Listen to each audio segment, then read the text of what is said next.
The KRBS 101 is a combined pipe, profile and belt sanding machine. The machine is primarily used in companies that not only want to grind in straight lines, but also make adjustments to a wide variety of materials and components.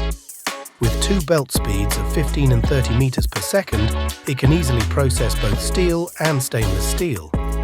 The machine is divided into three sections. At the front, there is a rotating clamp. The clamping device allows for secure clamping of round pipes, square pipes, and flat steel. The length stop can be adjusted to 90 degrees without tools. Additionally, the grinding angle can be adjusted from 30 to 90 degrees.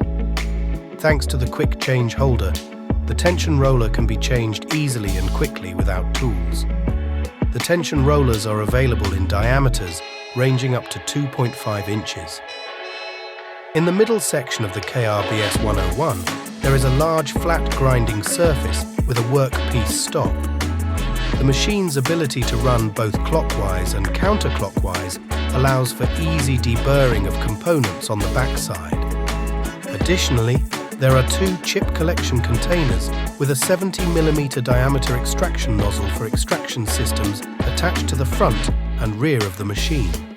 In conclusion, due to the machine's versatile use, such as the two belt speeds or the nearly tool-free changing of the tension rollers, the machine is excellent for users that want to be flexible in straight or angled grinding.